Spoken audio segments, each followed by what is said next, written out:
Undoubtedly, Africa is the best tourism destination on Earth. The continent is blessed with the most conducive atmosphere. To feel and enjoy these blessings, join the most productive one-week tour of the continent organized by Daylight Africa every September 2nd to September 9th to see beyond the fallacies about Africa on the mainstream media. Contact us at daylightafrica@gmail.com or call 718-822-5555. Daylight Africa. Revolutionizing tourism industries in Africa.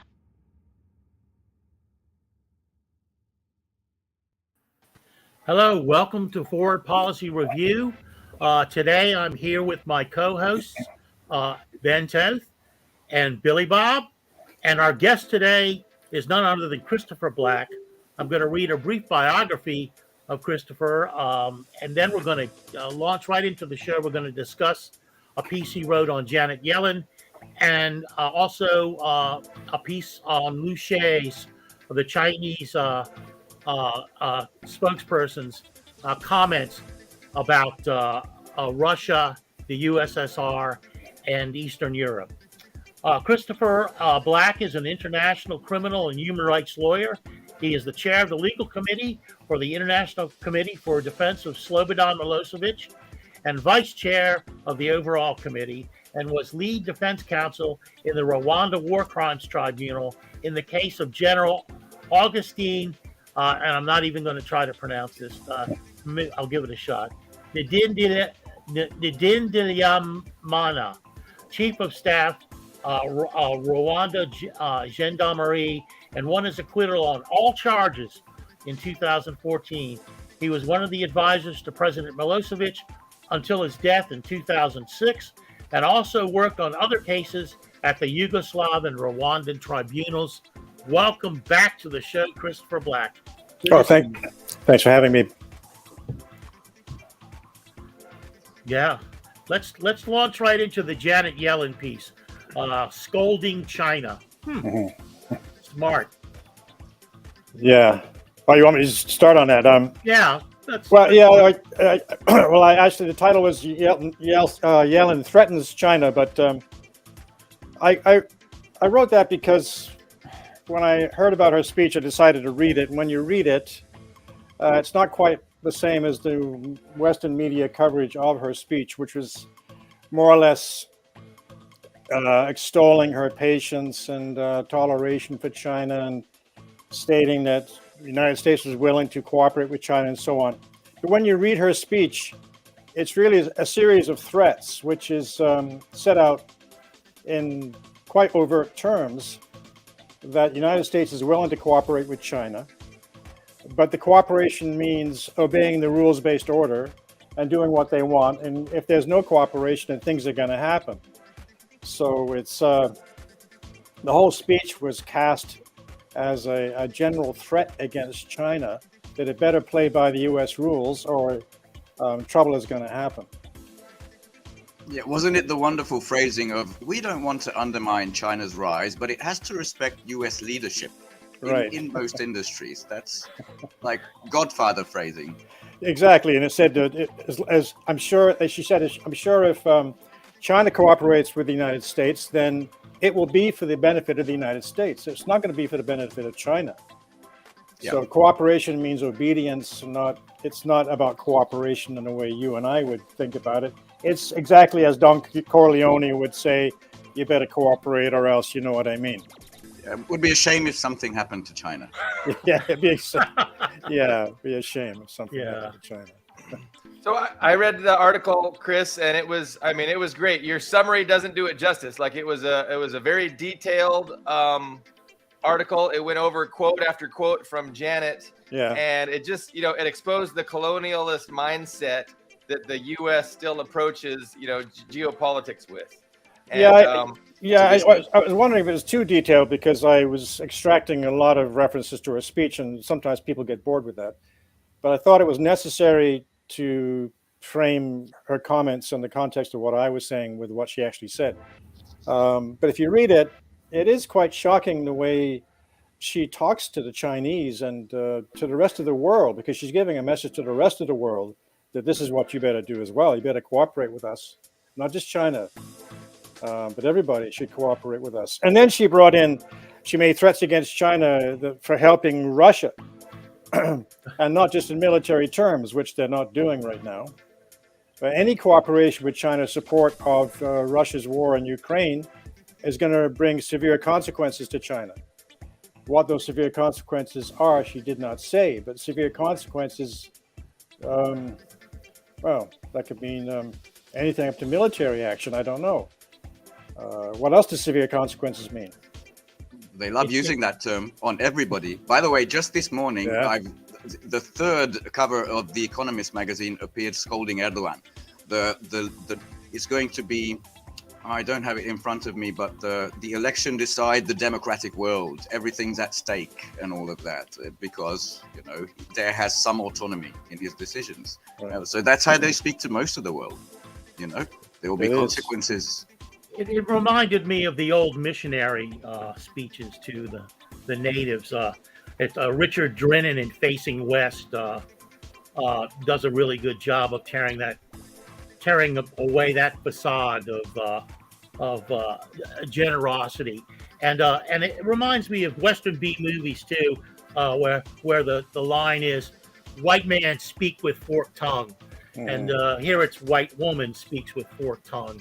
But it's become so obvious now that and the strange thing she was saying about what the threat of China was, it seems to be, as I said in the article, that they're jealous that the communists are running a better economy than they are. Yes.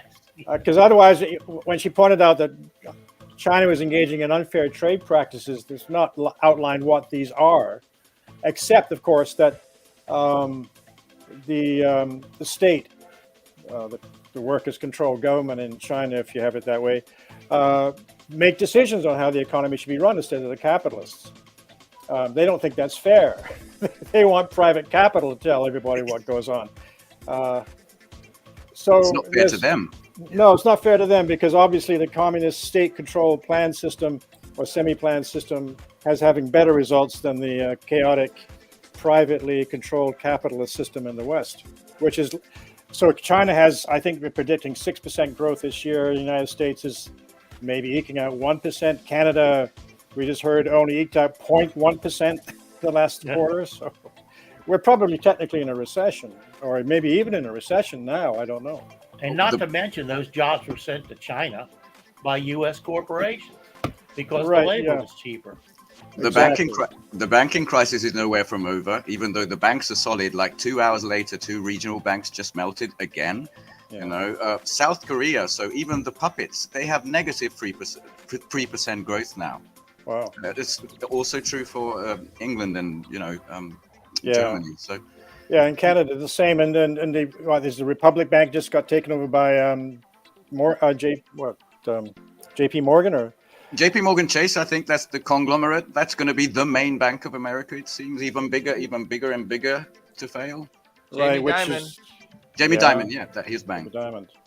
And and Lenin in his higher stages of imperial capitalism, the higher stage of imperialism, the higher stage of capitalism, was talking about the consolidation of banks in Europe at that time. But it's quite clear that's what's happening in the United States. Whereas the banks fail, other big banks eat them up, and there's less and less choice for the people to go to, and they end up controlling all the assets. But the fact is that the interest rate policy and the inflationary policy of printing money the last 30 years, since the end of the Vietnam War, has led to a catastrophe which they're trying to rectify, and it's causing these problems for these banks because they can't cover their deposits with all the loans they have out there, and so on and so forth. Anyway, the Chinese have weathered such problems before, but they seem to be able to weather them better because there's no infighting between the different banks in China. They're all controlled by a central body, and they all have a general outlook on how it should go. So it's much easier to plan things that way. They're cheating, Chris. They're cheating.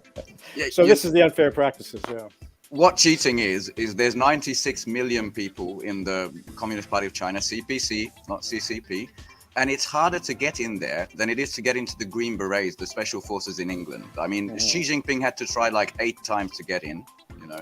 Yeah. And get to the top. So it's really tough. And they are mostly teachers, scientists, engineers. That's what's unfair towards the West, where you're supposed to just be money bags. That's I think they preferred it about 10 years ago. The Chinese Communist Party allowed in big businessmen and some capitalists, which was to broaden the party, but it didn't work out very well. A lot of corruption erupted after that. So they've now gone back to a more rigid or stricter confirmation process. You have to be a dedicated communist to get in now, not just somebody who wants to tag along and feather their nests by being in the party. The crackdown on corruption. I think I looked at the transcript of the party congress, the most recent one, and corruption was in there like 50 times. And I love the cycle of life of Jack Ma, who was a teacher, then he became a billionaire, and now he's sort of way out of there, disappeared for a bit, and now he's back to being a teacher. He's back to being a teacher. The cycle of the billionaire. Lovely. Yeah. Well, even Donnie Yen was, attacked for being in the Academy Award ceremonies because he's rejected his U.S. citizenship and supports the party in China and has said nice things about Xi Jinping. So it affects even actors and celebrities like, Jackie Chan and him. Yeah. Because they don't play ball. Jackie. Whatever happened to Fat Man Jimmy Lai, the Hong Kong? He had the paper called Apple something. Do you remember? I believe he's now serving some time in jail, and he's being charged. I think last week he was charged with further offenses, treason, I think. Hello, China. I forget the details of the charge, but it arises out of the Hong Kong protest. But he's also apparently remained maintaining some links with the British and so on. So I think he's being charged with treason. I may be wrong on that, but it's something serious. So he's going to face further time in jail, I'm sure, Jimmy Lai. And of course, there's warrants out for the other ones that fled to London. Some younger members of that Hong Kong uprising are still active in London, maybe in the States too. I don't know. I think they caught Josh Wong. I think. Josh Wong. Josh Wong, the face. He's got a face like a V, big glasses. That's right. Josh. Josh I'm Wong. pretty sure he's in Chinese custody. He is. Is he? Maybe. I might be wrong. I lose track. I could be wrong. Ben, you mentioned the Foreign Policy magazine had Erdogan on the cover. It's The Economist, the British, the London billionaires magazine. They already had Erdogan's dictatorship, Erdogan's empire previously, and now it's the 4th and the 6th. The 6th of May cover just came out, and I actually downloaded it, so I'm just going to check. I can't share it, unfortunately. It is the most important election of 2023, Turkey and the future of democracy. They're going all out. I mean, Europe added him to his must-go list, like they did Assad in the previous time. It was a sidetrack. I didn't want to focus that much on Turkey. I'm much more interested in China. But yeah, they're putting all or nothing on this one. They are. Yeah, the gravity of this, they're not even trying to hide how important this election is. I mean, so of course, thoughtful people are going to be wanting Erdogan, who has a good relationship with Russia, to not be defeated by a Western puppet. The other thing was urgent. Macron, it's in 10 days, isn't it? Sorry, you can talk about Macron, but yeah.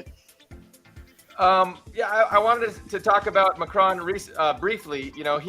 He was in China. He met with Xi, and he was saying all kinds of incendiary things like, maybe Europe shouldn't be subordinate to U.S. interests. And for that, I turn on CNN, and all of a sudden I see, hey, there's protests in France. So for years and years, the protests in France have not made headlines. But suddenly when Macron, steps out of line and doesn't read from the approved script, they start putting pressure. So not only are they covering the protests in France, but they've also downgraded. Well, Moody's has downgraded their credit rating, the credit rating of France, from AA to A-. Right. So these are ways that they pressure the the governments and the politicians to stay in line. And so that's kind of what Janet Yellen is attempting to do, with China. just apply the various pressure points, get everybody back in line, and it's not going to work. Like she is out of touch with reality. Like China has moved on so far that the U.S. has zero leverage. Like she doesn't realize she has no leverage. But I mean, it'll become apparent at some point to her. But she's talking like they got leverage, like they got influence, like they've got juice. They don't. But yeah, Carlo. I just wanted to say, well, since we're talking about China, there are elections coming up in Taiwan, and the Kuomintang, which is the way that Dan Sheehan at the Christic Institute used to pronounce it, the Kuomintang, who were formerly the Chiang Kai-shek regime, they flipped. They're pro-one China now, and they're likely to win the presidential election and a number of other minor elections in Taiwan, which could flip the whole scene. Any comments on that? Yeah, I agree. I as the head of the Kuomintang, I think Mr. Ma is his last name. I forget his first name. Was just in Beijing a week or two ago, meeting with a lot of high officials, maybe Xi Jinping himself. And it's quite clear that you're right. The KMT, which was the nationalist forces that fled the communist forces in 1949 to Taiwan. Chiang Kai-shek's. Yeah, Chiang Kai-shek's forces have seemed to change their stance. So now they're more pro-unification with China, maybe because they see that the money, where the money is, and they just want to join that. And maybe that's because they were always about money in the first place. So now they see, well, China is better off, a better capitalist or a better thriving economy than the West has, so let's join that. Whereas the DPP, I don't understand why they're maintaining this very strange policy of trying to act independent when it's not. When the United States itself maintains a one China policy. But of course, the Kuomintang are anti-communist, but not so much nowadays for some reason. But the DPP is really anti-communist, and the Americans and the British and everybody else want to use the Taiwanese as a Trojan horse to try and overthrow the communist government in China. I think that's why they maintain a one China policy. They don't want Taiwan as a separate country because then it will have no influence with China whatsoever. They want to say it is part of China, but we support this as the real government of China, and we're going to overthrow the occupying communist government that's been there too many decades, and we're going to throw them out. So that's what they're going to try and use Taiwan for. I saw a map recently on one of these reactionary Twitters that the mainland China was labeled West Taiwan. Just that's the level of delusion. Yeah. Well, and that accounts for all the thing about the Uyghurs and forced labor and so on and so forth, to try and undermine China, not only in the eyes of the public, but in the eyes of its own people. And that's why I'm writing an article now about the influence of Radio Free Asia and Voice of America. And all their propaganda, which is aimed at mainly China, DPRK, and internally to try and turn people against the government by telling them, your government's doing this, you don't know, but your government's doing this, doing that. And that's what they're all about. NEDs and NGOs, yeah. NGOs, and the same as in all the colored revolutions. They're trying to stir something up, like they tried during the so-called Tiananmen Square crisis back in, 89, 90? 89. Yeah. Which didn't go down the way they said, but anyway, there was a crisis there, but fomented by the West, I would think, or some Western elements. It was never clear to me what really happened there, but something like that. I'd like to add a little bit to what you said earlier about follow the money, as in they're not really getting the money. They're getting weapons and instructors, which, basically weapons manufacturers. They landed this week in Taipei, in Taiwan, but they're not getting the money, the support. The most of the trade is cross-strait. It's with the mainland. People travel to and fro to family, they have friends there. And we had two heads of state moving to Washington this week, and the first one was South Korean President Yoon, who went to the White House dinner with all these fancy people and sang American Pie. I just can't imagine anything more degrading. Oh. And then he went home empty-handed. He didn't get agreements. He didn't get cash. He just got promises, basically. And now he's looking at going to the North or China, maybe you can get agreements, something you promised me. And followed him was Marcos Jr. from the Philippines, who went Didn't he and get did a this. recording contract though? A recording contract, possibly, with his great. Imagine Yeah. you're a head of a serious head of a nation. Imagine if you're Putin or Lord Lavrov or something, and someone says, "I heard you had a good voice. Do you want to sing for us?" I cannot imagine anybody singing except for this joke of a fellow. So all of these happened, and they didn't get. They basically went home empty-handed. And the North Koreans just point that out to everybody in Korea, saying this is the buffoonery to which cooperation with the Americans has led you. You've gone down into a rabbit hole of idiocy and nonsense. I mean, Imagine. you should be ashamed of yourselves. There's a picture. It was in news sites of him, this guy Yoon, the South Korean guy, bowing to a Japanese flag. Just imagine that in any Korean world. No, just imagine that. The horrors that what the Japanese did in occupying Korea from the 1890s on was unbelievable. Suppression of their language, even, and but for him to do that, I don't think his days will be very long if North Korea ends up being able to take over the rest of the country. So that's an act of treason, really. That is to do seriously. Something like that. It's an insult. It's an insult to all the Koreans who suffered all those decades. I don't know what's going on with the world. Why people are so afraid of. Well, I guess it is fear of the United States or the West, or what they can do if you don't play ball. It's still there. But the North Koreans would be quite willing to. I'm sure if the Americans left South Korea tomorrow, South Korea would not last more than a few months. I don't think it would exist. I think the people would rise up, and there would be a reunification, maybe a federated state. You keep it capitalist, we keep it communist, like in Hong Kong. But I don't think it would last very long if the American forces were pulled out of there. I'm with you there. Because a little very parallel similar with Ukraine in the sense that whenever peace is at hand, and this is true of the two Koreas, the U.S. steps in and makes sure that it's negated, it's stopped. The drone that's attack happened repeatedly. Well, yeah, I just thought of the drone attack too. The drone attack in Kremlin, over the Kremlin, was. We'll see what's going to happen with that. That's very serious, but that'll be interesting. Well, I can tell you that. Sorry, go on. Well, which gets us back to the other article about the Liu Xiao's comments about the status of the ex-post-Soviet states, and it turns out that maybe they're not ex-Soviet states at all. That they're still Soviet states, which is, I mean, it's a bit of a. You can laugh at that in a way, but I'm not. Another way, it's very serious because it turns out, if we can get into that article, that. Sure.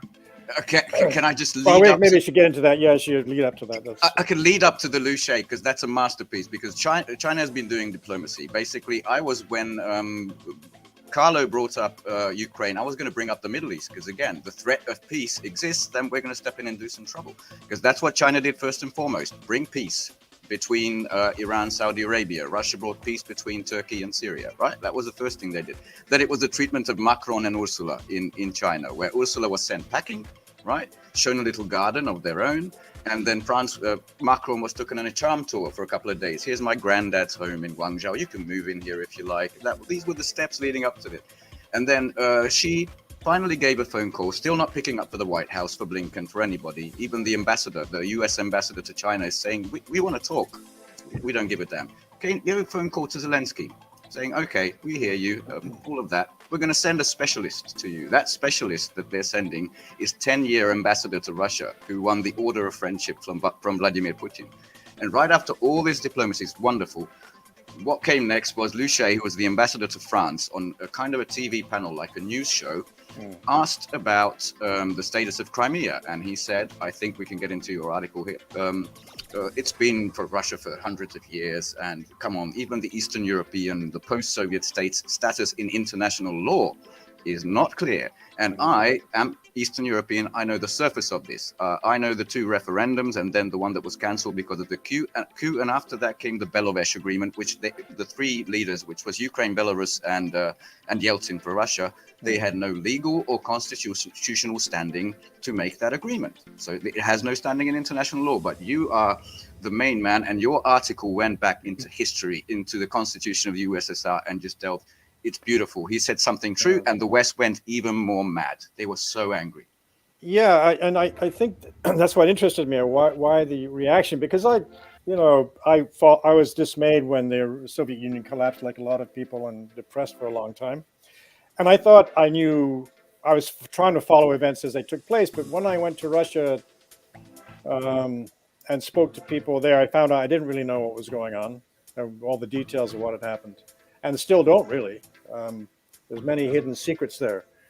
But when that reaction took place, I decided to look into exactly what he said, because it was difficult to find the interview, but I found it. And he ended up, in the question saying that Crimea is, depends how you look at it, but Crimea is being Russia for hundreds of years. And then he gets into, and the ex-Soviet states, their status is not so clear either. And was he right? And he is right, because when you look at the history of the counter-revolution which took place in the USSR, it turns out that there was never any legal dissolution of the USSR. I keep saying this, but you're and the attempts. This has been washed over in the West since the events took place.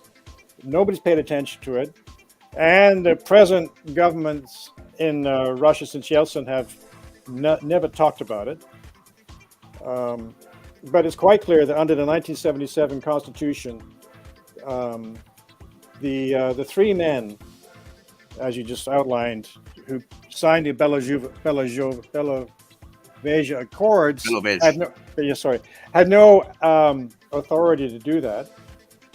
And in turn, in 1993, I could have added in 1993, that was one of the reasons that Yeltsin attacked the Duma with military force, when the Duma refused to ratify those accords because they were illegal.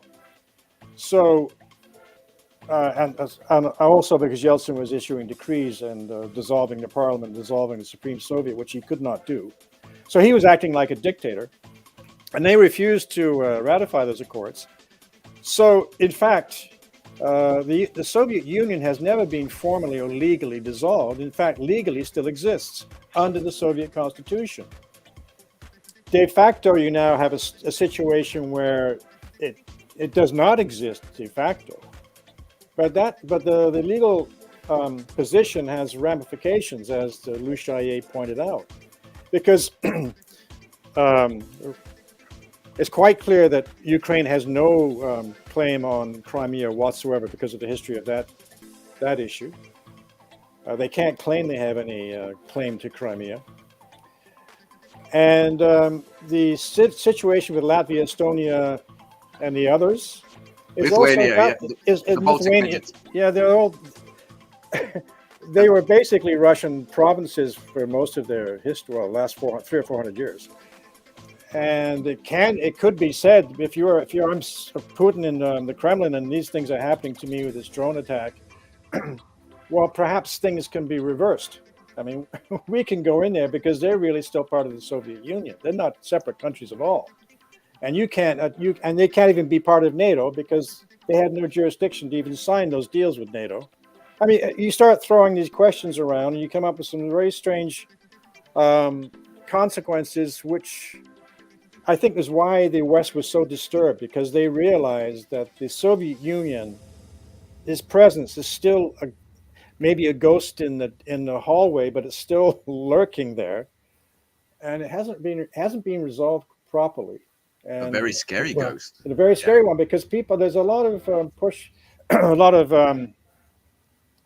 pushback now inside Russia, with people trying to. There's more state control of various industries now. There's more nationalization of some industries because of the war. And the Communist Party suggested to Putin one time months ago that you should go back to some socialist principles. And instead of Putin saying, well, we tried that, doesn't work, forget it, he said, yeah, that might be a good idea. I'm not sure what that means, but he did say that. So He did.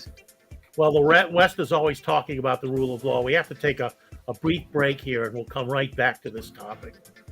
Do you know that there is a publishing company that wants to make life easier for you as a writer? This publishing company is called World Inkers Printing and Publishing. We publish in all different languages, and we're looking for writers of all genres, all formats. We're looking for scholars, ghostwriters, playwrights, poets, short fiction, novelists, you name it. We're looking for anybody who is interested in writing and the craft of writing to be in touch with us. You can reach us at info.worldinkers@gmail.com. With World Inkers Printing and Publishing, you do not require a lot of money to publish with us. Contact us today at info.worldinkers@gmail.com. Become a winner with other authors at World Inkers Printing and Publishing. Give us a shot. We will surely finish you.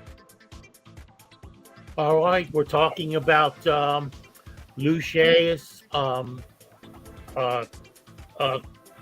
speech about the illegitimacy of much of Eastern Europe after the fall of the Soviet Union. I'd like to kick it right back to Christopher Black. Sorry to have to interrupt you with that. No, it's okay. It brings up a couple of things. When I was in Cuba, we met where we were staying several Germans. All the Germans we met seemed to be coming from former DDR East Germany, Leipzig, Dresden, places like that. And we were surprised when we talked to them that they all supported Russia. They were all against Schultz and Baerbock and thought that the Western government in Berlin was a total puppet government of the United States.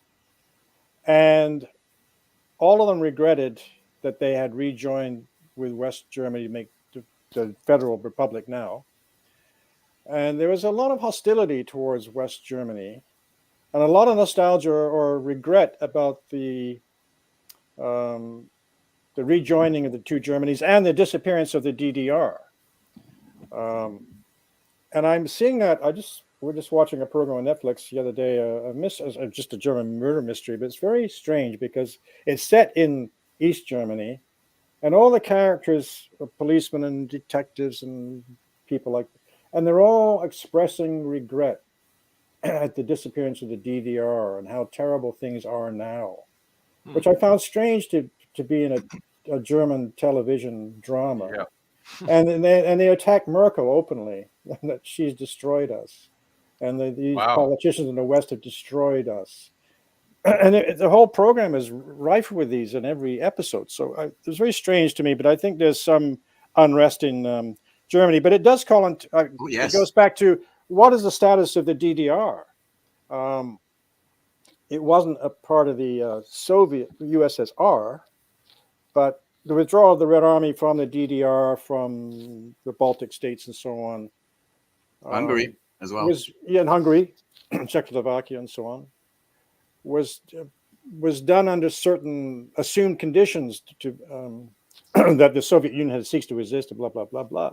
But since that's not the case, if we start thinking about it, what does that mean? I mean, would there be an uprising in East Germany and they want the Russians to come back, or they want to reestablish a socialist state? I don't know. It's probably dreaming and fantasizing. But nevertheless, these questions remain about the status of the post-Soviet states or the present Soviet states, which aren't really ex-Soviet states, and in legal terms. And so the Chinese ambassador got vilified, and they asked for him to be recalled from Paris. But he stated something which needed to be said. You know, things are not clear, and the claims that the West have in Eastern Europe are based on sand. The entire structure of Russia itself may be based on sand, and people can go backwards. People don't have just to go forward into a more chaos. They can go backward into or not backward, regain or retake or reestablish what was there, and which has not really disappeared as they thought, as they tried to tell us had disappeared. What was lost? Yes. And when I was in, I remember I gave a lecture to the Russian Academy of Sciences, about 50 historians. I mean, I told you this before, but they asked me to lecture about Rwanda, and they were very polite and listened. And then after about an hour, a woman historian stood up. And they were from all across Russia, and she was very angry and said, "When are you people in the West? You know, it's all very well to talk about these other issues, but when are you people in the West going to demand an international investigation to what happened in 1993 in Russia?" And I said, "Well, I heard about the attack on the Duma and several thousand people." She says, "Well, it wasn't just several thousand in Moscow, because some people say 3,000. She said, "There were thousands killed across Russia. There was fighting in every city. There was resistance everywhere. It wasn't just a rollover like people make out. And the Yeltsin regime murdered many, many people, and no investigation has been done by it. Putin hasn't done anything about it. Nobody's doing anything about it, but we're demanding one. And we've been demanding one, and nobody does anything, because those people were killed fighting the people that took power illegally." I was sort of embarrassed, because I didn't know any of that history, and I didn't know what to say, so I didn't really say anything. I just was shocked. But when I left there, I was asking them, and they gave me several books. They said, "Here, read these." Like they're all in Russian, they can't read them. So I gave them some friends to translate for me that never got them back. But apparently, they said this contains exactly what happened, and we've documented it. But the government here, nothing is set in stone here. Nothing is what it appears. So to be clear, this was an academic crowd. This wasn't a lecture to Zyuganov KPRF party. No, they're all historians from different universities across the Russian Federation. Well, that brings up an interesting point, because the Communist Party in Russia is the second most powerful entity in Russian politics. It is, yes. And they may be the future. So how would you speculate on that? Well, they push for, they're one of the groups the opposition that pushed President Putin to recognize the Donbass and Lugansk republics just before the special military operation. They pushed for the special military operation. Others did too, but they were important in that, as Zyuganov was pushing for that. Yes. Yeah, and so the meeting in the Kremlin where Zyuganov proposed to Putin, it was a meeting of different regional governors and different political parties were all speaking to in a big meeting about general policy, and Zyuganov was one of the last to speak and said this, that there's been lots of mistakes, maybe we should go back to socialist principles. And you would expect Putin to be made polite because he respects Zyuganov, but say, "Well, comrade, we tried all that, didn't really work, But he didn't say that. He said, "Yes, that idea deserves a lot of study. Maybe we should do that." Now, I don't know if he was trying to placate Zyuganov, but why would he have to? I don't know what it really means in practical terms, but maybe we'll see. But when I was in Moscow once, I got the chance to meet with some party officials and asked them about how they saw their position, and they said they're sure, or they told me they're sure that they won the first three elections after sets of elections in the 90s, and the first one with Putin. And they're sure that they won that election. They think maybe another one. I think Zyuganov would have led in 1996 were it not for meddling. I think that's pretty much accepted. Yeah. Yeah, and they said that we face a situation in which during the elections, we're allowed to exist. We were criminalized. Now we're allowed to exist and operate. And we are the second largest opposition party, because maybe even the biggest single party, because the United Russia Party is an amalgamation of a couple of, or two or three liberal conservative parties. Yeah. But they said we can't get into the mass media when the elections take place. We're sort of pushed aside to the small pages.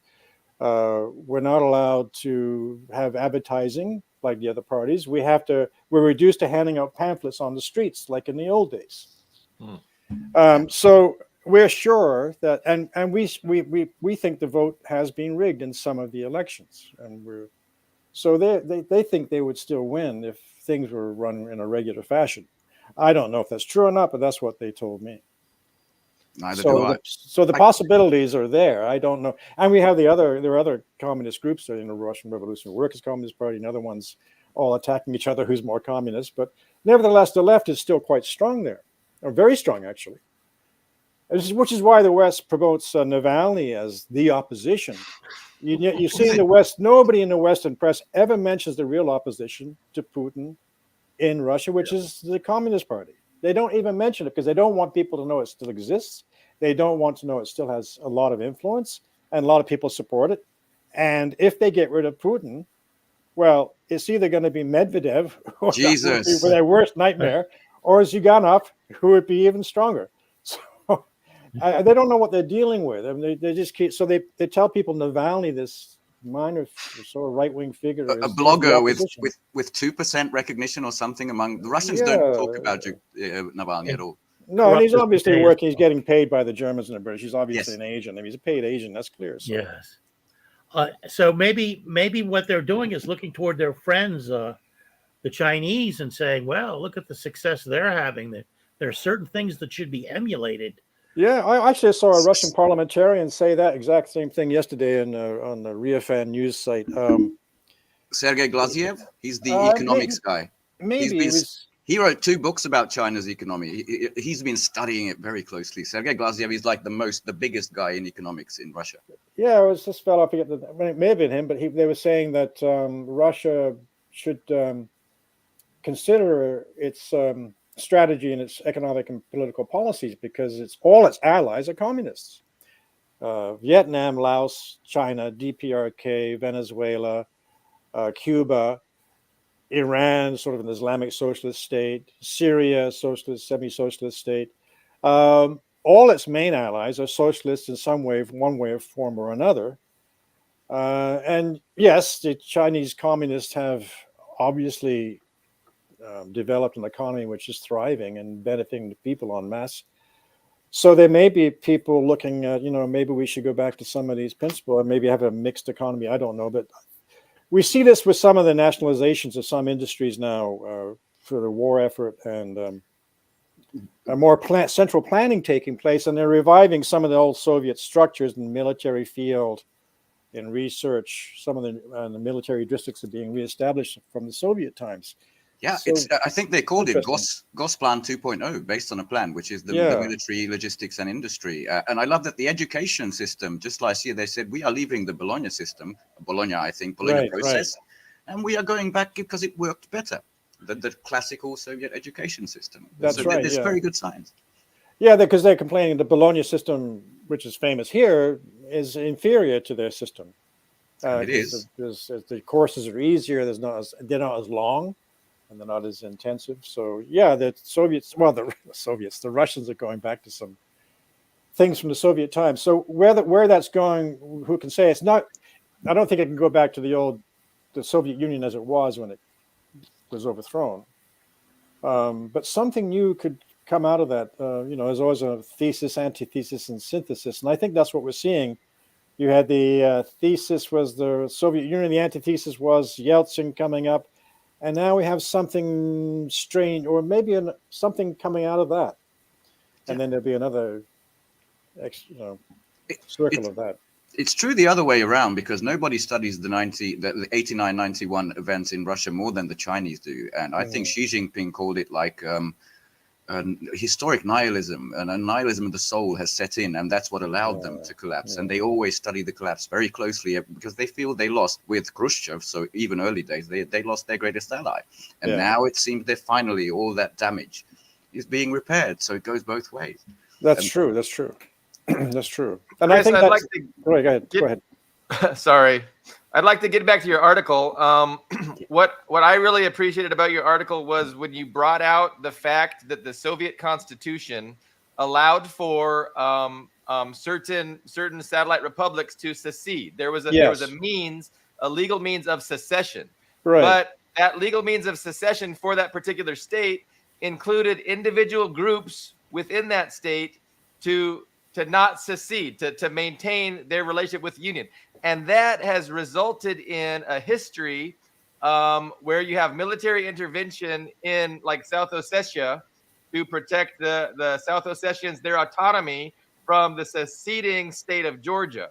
And that totally misrepresented in the West, and and that history is delivered to the Western public as if it was an active aggression of the Russians into Georgia, when it's just simply, an upholding of the Constitution, which guaranteed autonomy for individual groups within a state that secedes from the Soviet Union.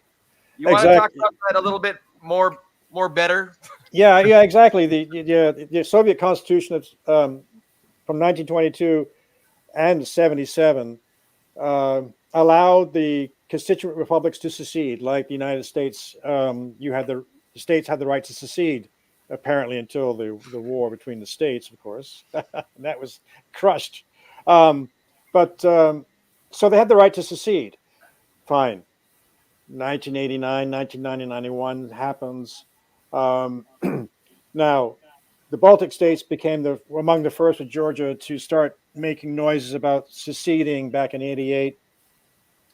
But there was a concrete method put in place in 1990 by the Supreme Soviet, which set out the mechanism by which a state could secede. Because before that, there had been no mechanism prescribed. It just said they had the right to secede without saying how it would be, how it would happen.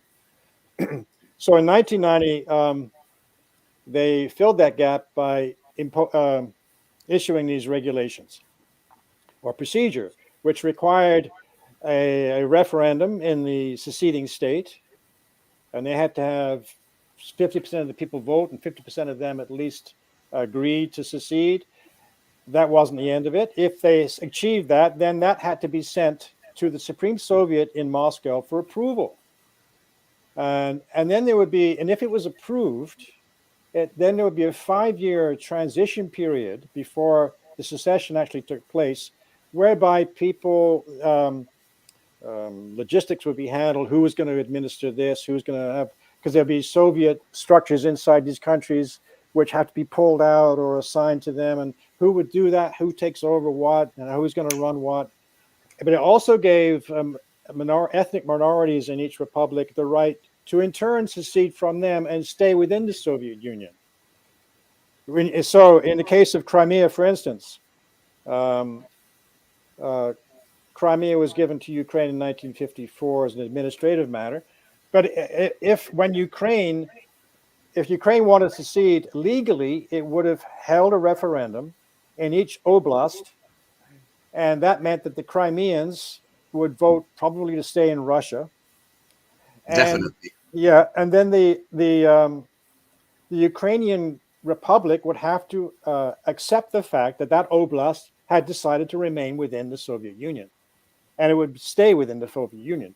But that never took place because the Ukrainians, they just, like the Baltic states, just declared themselves independent republics without following this procedure. And I think it was quite clear because they knew that they would not be, if you held referendums as it was supposed to happen, they would not be approved by the people, because there was a national referendum held around the same time in 1990-91. There were 2 referendums actually, asking the general population across the Soviet Union whether they wanted the Soviet Union to still exist, and the majority of people said yes. And do you want your republic to stay within the Soviet Union? And most people said yes.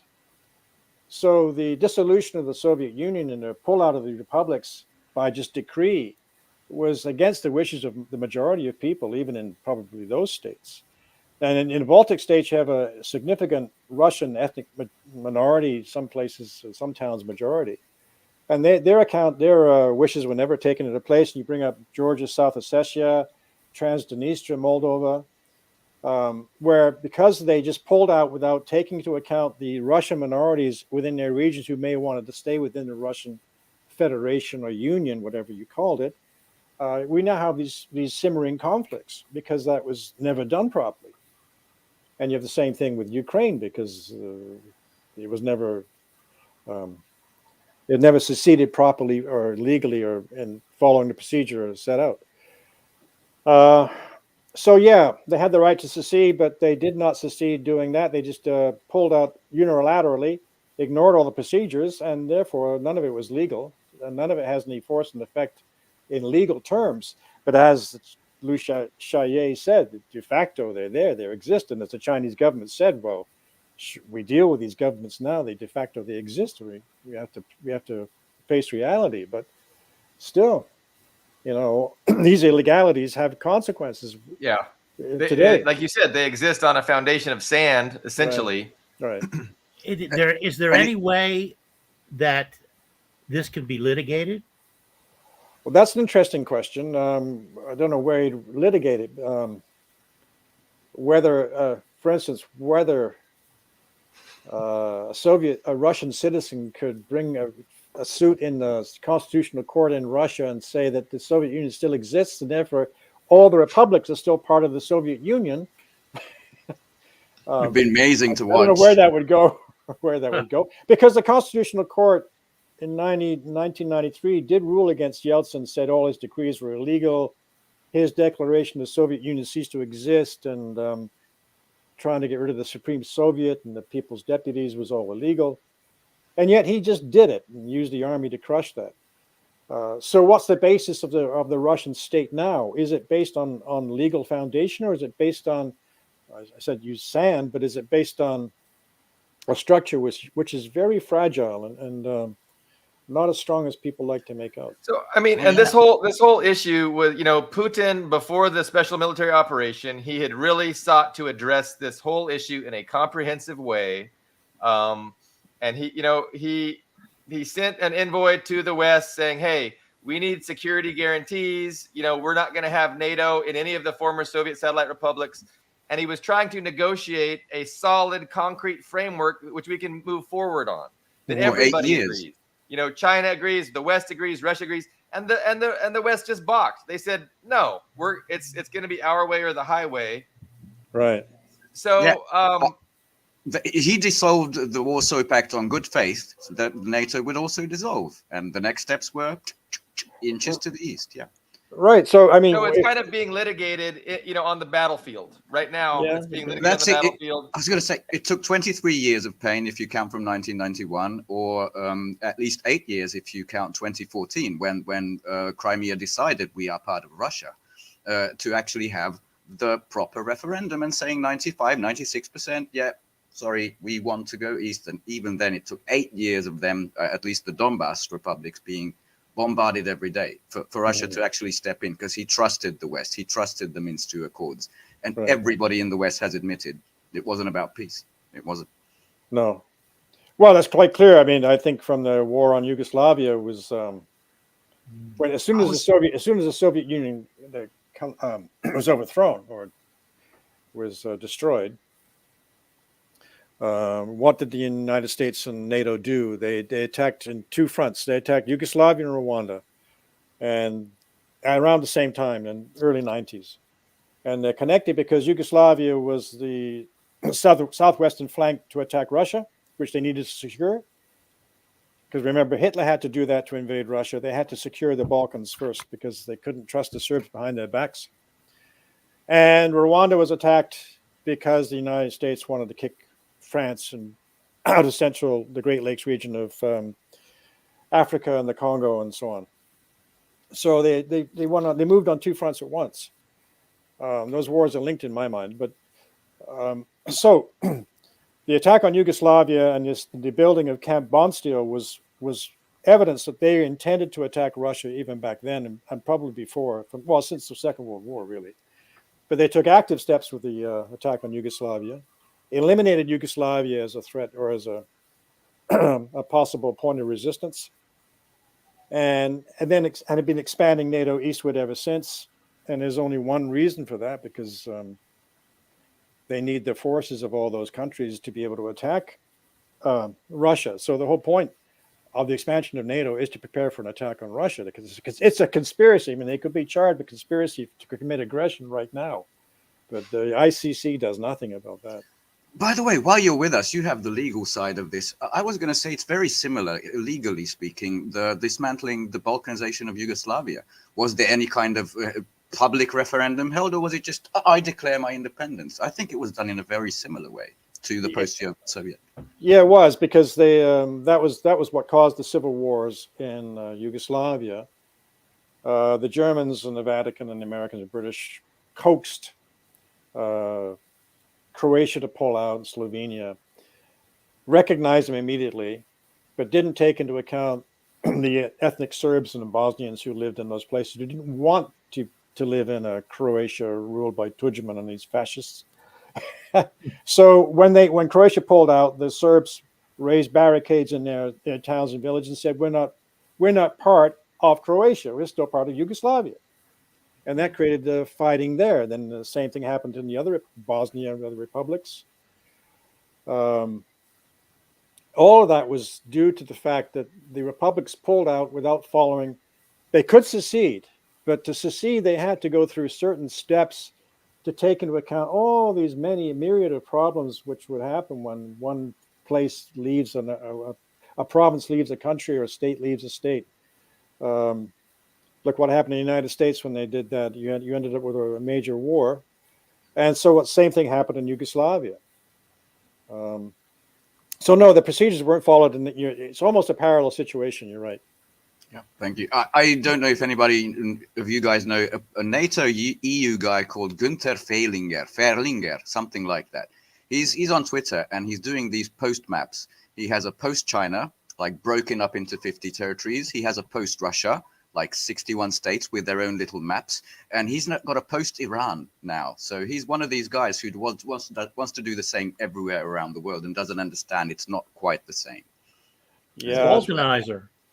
Balkanizer, yeah. Well, the Foreign Policy magazine, just a couple of just before I wrote that, had an article by somebody from the Atlantic Council or something, stating that the intention of the United States is to break Russia up into 40 separate statelets.